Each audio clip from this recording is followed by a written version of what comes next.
Assalamualaikum warahmatullahi wabarakatuh. Saya N. Khalifah, mahasiswa Manajemen Pendidikan Islam, peserta PPL FPTK Mandiri 2021. Pada kesempatan kali ini, pada video pertama saya akan membahas tentang klasifikasi perpustakaan yang disusun oleh saya sendiri. Pada pembahasan klasifikasi, saya akan mengelompokkan menjadi 4 pembahasan, yakni yang pertama pengertian klasifikasi yang mencakup pengertian bahan pustaka dan jenis klasifikasi. Dan yang kedua ada sistem klasifikasi dari mulai DDC, UDC, dan LCC. Yang ketiga ada analisis subjek, yakni jenis konsep, jenis subjek, dan cara praktis menentukan subjek bahan pustaka.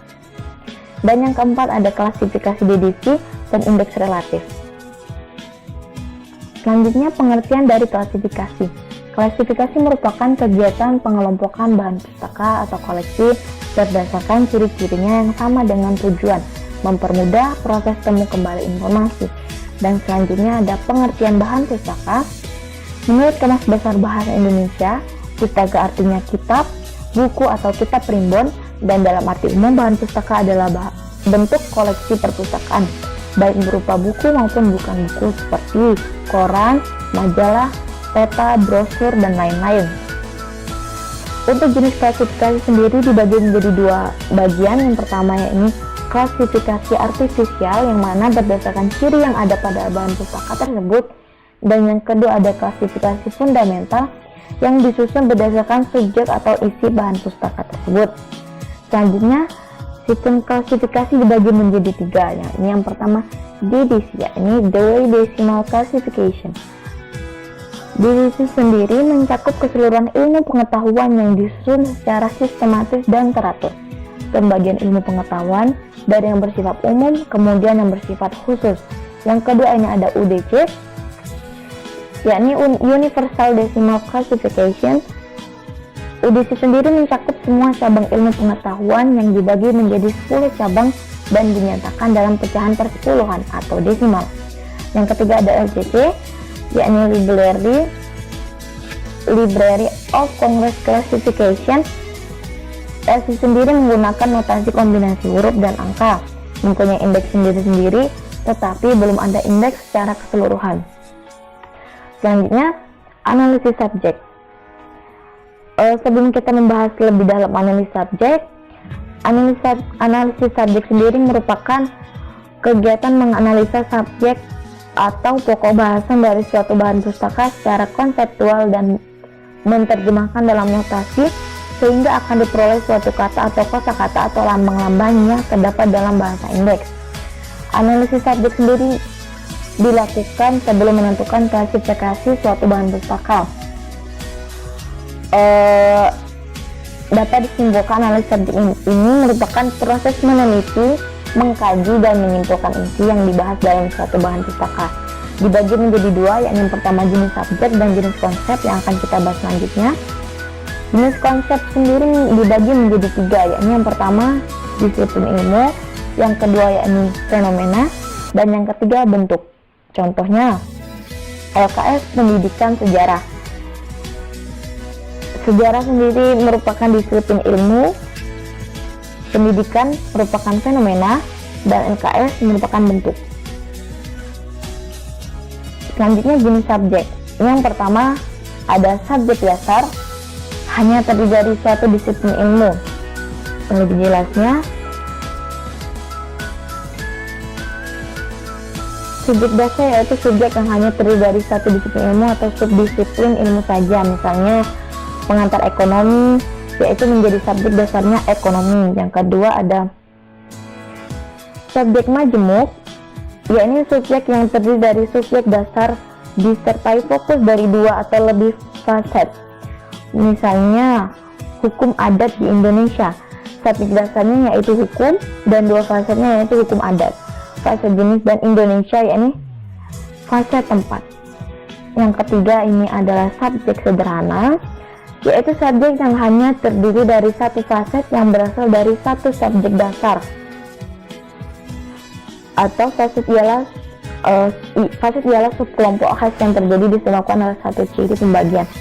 Yang bidang ilmu mempunyai faset yang khas, sedangkan fokus ialah anggota dari satu faset. Misalnya contoh dari subjek sederhana yakni pengantar ekonomi Pancasila,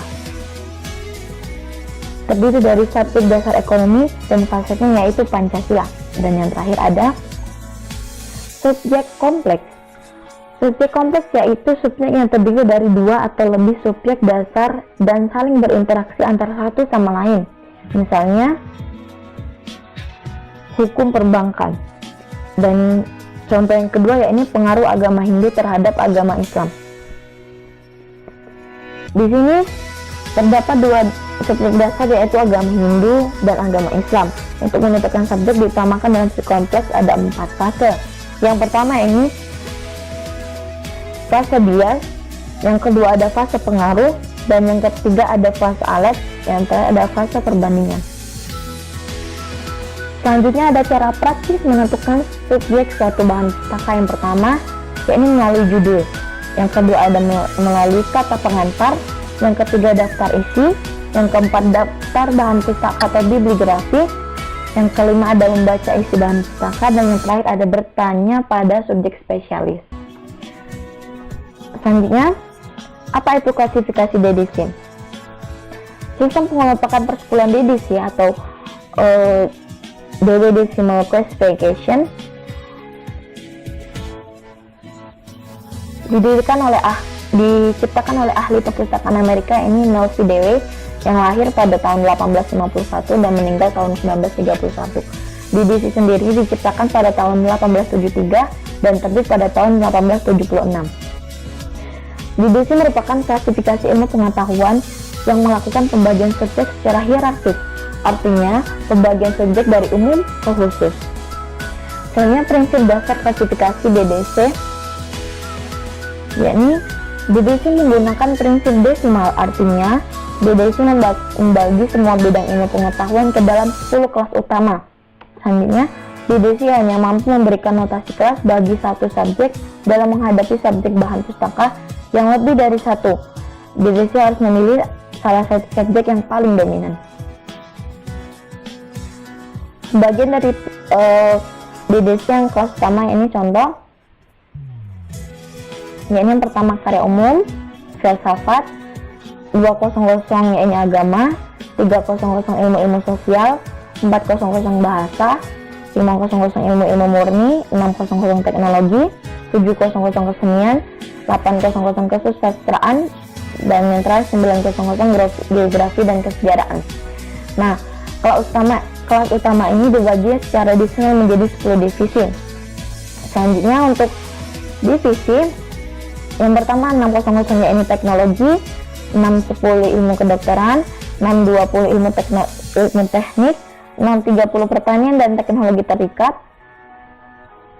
terkait, 640 kesejahteraan rumah tangga, 650 manajemen, 660 industri dan teknologi kimia, 670 pengelolaan bahan industri, 680 industri lain, dan yang terakhir 690 bahan bangunan. Divisi ini dibagi secara desain menjadi 10 seksi. Dan selanjutnya seksi yang pertama yakni 630 pertanian teknologi terkait, 631 teknik prosedur alat-alat, 632 kerusakan penyakit dan hewan pertanian, 633 yakni tanaman ladang, 634 tanaman buah-buahan dan kehutanan, 635 hortikultural sayur-sayuran, 636 peternakan, 637 industri pengolahan susu, 638 pembelian serangga, dan 639 perkebunan, perikanan dan konservasi, dan seterusnya. Nah, selanjutnya indeks relatif. Untuk membantu mencari notasi suatu subjek dalam DDC, terdapat indeks relatif. Pada indeks relatif ini terdapat sejumlah istilah yang disusun secara alfabetis dan mengacu ke nomor kelas yang terdapat pada bagian. Contohnya hewan.